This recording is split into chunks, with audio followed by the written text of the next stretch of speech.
News சொந்தங்கள் அனைவருக்கும் வணக்கம். இலங்கையின் காலை நேர தலைப்பு செய்திகள். சூரிய மின்படலங்கள் தொடர்பில் நாட்டு மக்களுக்கு மின்சார சபை அவசர அறிவிப்பு ஒன்றை வெளியிட்டுள்ளது.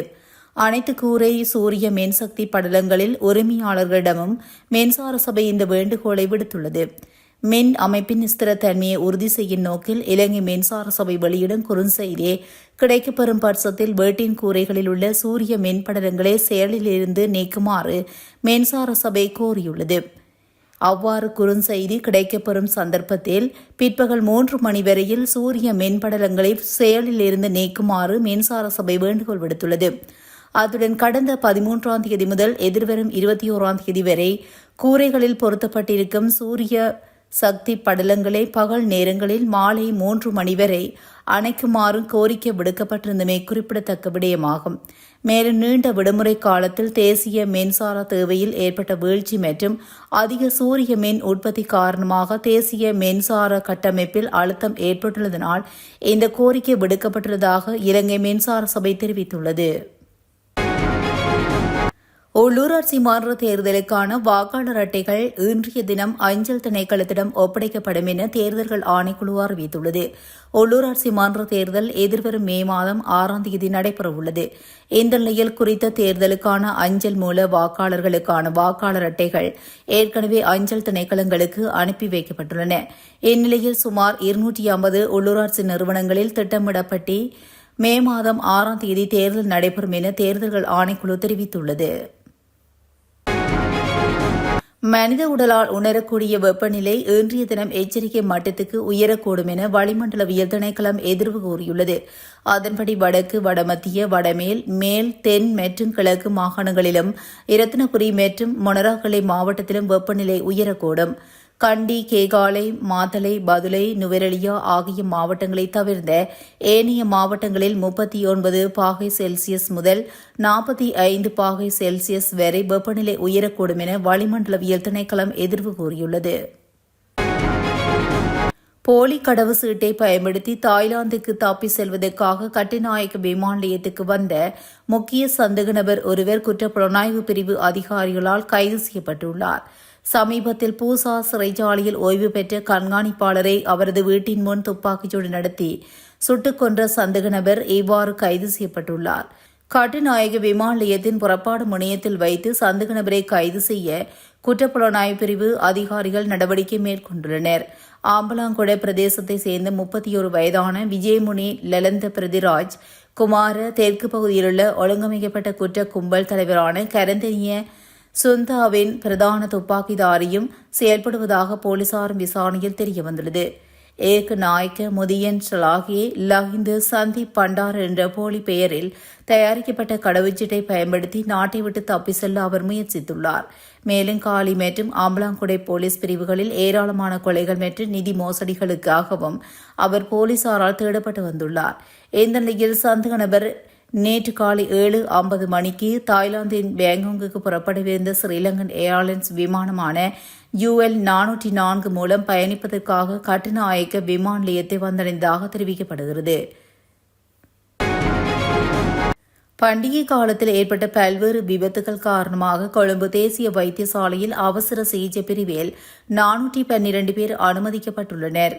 இந்த 412 பேரும் கடந்த 13 மற்றும் 14ஆம் தேதிகளில் அனுமதிக்கப்பட்டவர்கள் என்று கொழும்பு தேசிய வைத்தியசாலையின் அவசர சிகிச்சை பிரிவின் பணிப்பாளர் வைத்தியர் ஏந்திக யாகுட தெரிவித்துள்ளார்.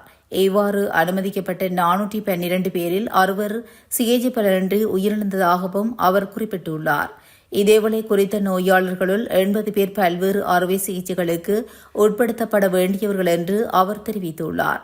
மேலும் இவ்வருட பண்டிகை காலத்தில் பட்டாசுகளால் ஏற்படும் காயங்கள் காரணமாக அனுமதிக்கப்பட்ட நோயாளிகளின் எண்ணிக்கை சடுதியாக குறைந்துள்ளதாகவும் இது ஒரு சிறந்த சூழ்நிலை மற்றும் மேலும் கவனமாக இருந்தால் இந்த ஆபத்து நிலைமைகளை வெகுவாக குறைக்க முடியும் என்று கொழும்பு தேசிய வைத்தியசாலையின் அவசர சிகிச்சை பிரிவின் பணிப்பாளர் வைத்தியர் ஏந்திக யாகுட தொடர்ந்தும் சுட்டிக்காட்டியுள்ளார். மகியங்கனே கெவால் 20 பகுதியில் நேற்று மாலை துப்பாக்கிச்சூடு சம்பவம் ஒன்று இடம்பெற்றுள்ளது. 2 குழுக்களுக்கு இடையே ஏற்பட்ட தகராறின் விளைவாக இந்த துப்பாக்கிச்சூடு நடந்ததாக போலீசார் தெரிவித்தனர். துப்பாக்கிச்சூட்டை தொடர்ந்து ஒருவர் மருத்துவமனையில் அனுமதிக்கப்பட்டுள்ளார். துப்பாக்கிச்சூடு நடத்திய நபர்களை கண்டுபிடிக்கும் நடவடிக்கைகள் முன்னெடுக்கப்பட்டு வருகின்றன. அதற்கு அமைய சம்பவம் தொடர்பில் மகியங்கனை போலீசார் மேலதிக விசாரணைகளை மேற்கொண்டு வருகின்றனர். கிளிநொச்சியில் அரசு உத்தியோகத்தர் ஒருவரை தாக்கியதாக கூறப்படும் போலீஸ் உத்தியோகத்தர்களை இலங்கை மனித உரிமைகள் ஆணைக்குழுவின் யாழ் பிராந்திய அலுவலகம் விசாரணைக்கு அழைத்துள்ளது. கடந்த வார நீர்ப்பாசன திணைக்களத்தில் பணியாற்றிய அரசு உத்தியோகத்தரான இளைஞர் மீதே தாக்குதல் நடாத்தப்பட்டிருந்தது. கிளிநொச்சி சாந்தபுரத்தை சேர்ந்த அரச உத்தியோகத்தரான இளைஞர் ஒருவர் கிளிநொச்சி போலீஸ் நிலையத்தை சேர்ந்த 2 போலீஸ் உத்தியோகத்தர்களால் காரணமின்றி தன்னை தாக்கி கைகலங்கி விட்டதாகவும் மனித உரிமைகள் ஆணைக்குழுவில் முறைப்பாடு செய்திருந்தார். அந்த முறைப்பாட்டின் அடிப்படையில் எதிர்வரும் 21ஆம் தேதி மனித உரிமைகள் ஆணைக்குழுவின் யாழ் பிராந்திய அலுவலகத்துக்கு சம்பந்தப்பட்ட போலீஸ் உத்தியோகத்தர்கள் கிளிநொச்சி போலீஸ் நிலைய பொறுப்பதிகாரி மற்றும் கிளிநொச்சி மாவட்ட சிரேஷ்ட போலீஸ் அதிகாரி ஆகியோரை விசாரணைக்கு வருமாறு மனித உரிமைகள் ஆணைக்குழு அழைப்பாணை விடுத்துள்ளதாக மனித உரிமைகள் ஆணைக்குழுவின் யாழ் பிராந்திய இணைப்பாளர் டி. கனகராஜ் தெரிவித்துள்ளார். கடந்த வருடத்தில் மாத்திரம் 3,14,828 இலங்கையர்கள் தொழில் நிமித்தம் வெளிநாடுகளுக்கு சென்றுள்ளதாக தெரிவிக்கப்படுகிறது. இந்நிலையில் கடந்த 2023ஆம் ஆண்டுடன் ஒப்பிடும்போது இந்த எண்ணிக்கையானது 5.8% அதிகமாகும் என வெளிநாட்டு வேலைவாய்ப்பு பணியகம் தெரிவித்துள்ளது. இதன்படி 2023ஆம் ஆண்டில் 2,97,656 பேர் தொழில் நிமித்தம் வெளிநாடுகளுக்கு சென்றுள்ளமை குறிப்பிடத்தக்கது.